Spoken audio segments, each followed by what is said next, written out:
হৈ থাকিব চৰাইদেউ জিলা শাখাৰ লিচা ৰাজখোৱা।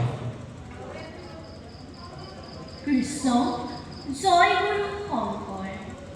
আমি আবৃত্তি কৰিবলৈ ওলোৱা কবিতাৰ শিৰোনাম ৰত্নাকৰ।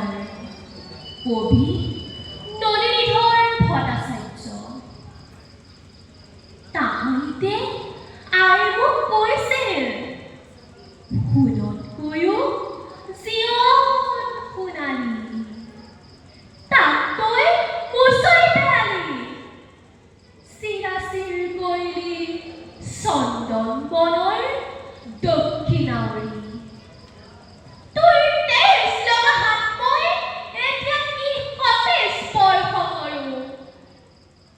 মোৰ বুকুৰ ভিতৰত আছিল গোপন চকুলোৰ মায়া।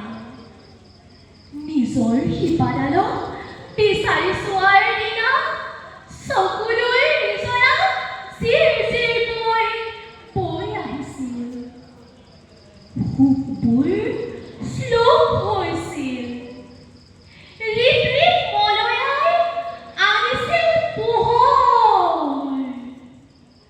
মোৰ সপোন চহৰত বাঁহী বাজিছিল।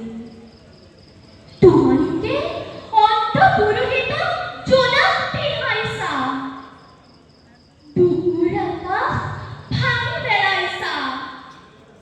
তাত সুখ নাই, শ্লোক জানো ওলাব।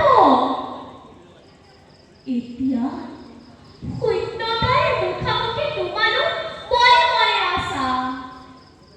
অৰণ্যৰ ৰাতিয়ে দুৱাৰ মেলি ৰৈ আছে তোমালোকলৈ। তাতেই সৰ্বনাশৰ ধেমালি। ভিতৰৰ ভাগবোৰ দেখুৱাই দিবলৈ ধাত্ৰীও নাই। পাৰিবা জানো বিচাৰি ল'ব নিজৰ শিপাডাল? আশা এতিয়া ভগা সপোনৰ হাতত শুই আছে। হাঁহিবোৰ পোত খাই আছে মজিয়াত মজিয়াত।